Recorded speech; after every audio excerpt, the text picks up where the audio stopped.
সুপ্রিয় দর্শক, আপনারা দেখছেন এসকে নিউজ 14। দেখুন ও সাবস্ক্রাইব করুন হৃদয় জুড়ে বাংলা। আমরা ক্যান্সার মুক্ত থাকতে হলে পুষ্টিকর খাদ্য আমাদের খেতে হবে। আমাদের সমাজ একটা গ্রিন সমাজ গড়ে তুলতে হবে, বনাঞ্চল রক্ষা করতে হবে। এই উদ্দেশ্যে মাননীয় মুখ্যমন্ত্রী মহোদয় কাজ করে যাচ্ছে। Communication, health sector, education sector, প্রত্যেকটা সেক্টর। সব থেকে বড় কথা, বরাক উপত্যকায় এগ্রিকালচার কলেজ যশস্বী প্রধানমন্ত্রী নিজের হাতে শিলান্যাস করেছেন। কারণ আমাদের এইসব এলাকা এগ্রি বেসড। পাথারকান্দি 95% এর অধিক নাগরিকরা এগ্রিকালচারের উপর বেস করে জীবন নির্বাহ করে।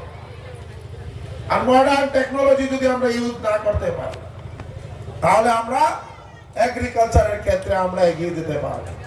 আমরা শুধু কি জানি যে বর্ষা দিল, এই টাইমে আমরা একবার ক্ষেত করি। আমি ছত্তিশগড়, মধ্যপ্রদেশ এইসব এলাকায় গিয়ে ঘুরে দেখেছি, ভিয়েতনাম গিয়ে দেখেছি যে 3 times cost production, 4 3 4 12 3বার একটা জমিন থেকে উৎপাদন করার মতন ক্যাপাসিটি। কানাইনগর কি? কানাইনগর কি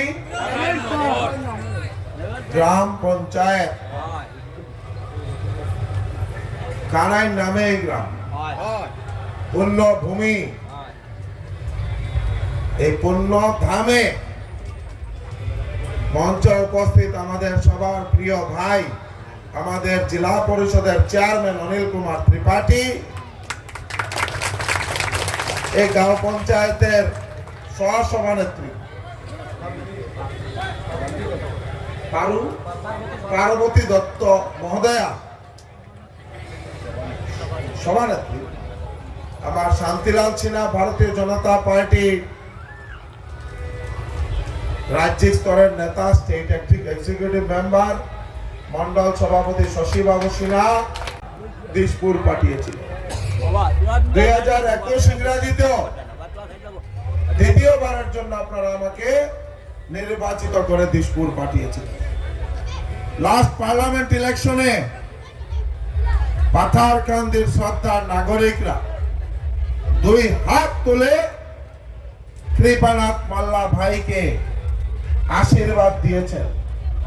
তাতে আমরা সক্ষম হয়েছি মাননীয় মুখ্যমন্ত্রী ডক্টর হিমন্ত বিশ্ব শর্মা মহাশয়কে কৃপানাথ মাল্লা এমপি হিসাবে জয়ী করে উপহার হিসাবে দেওয়া।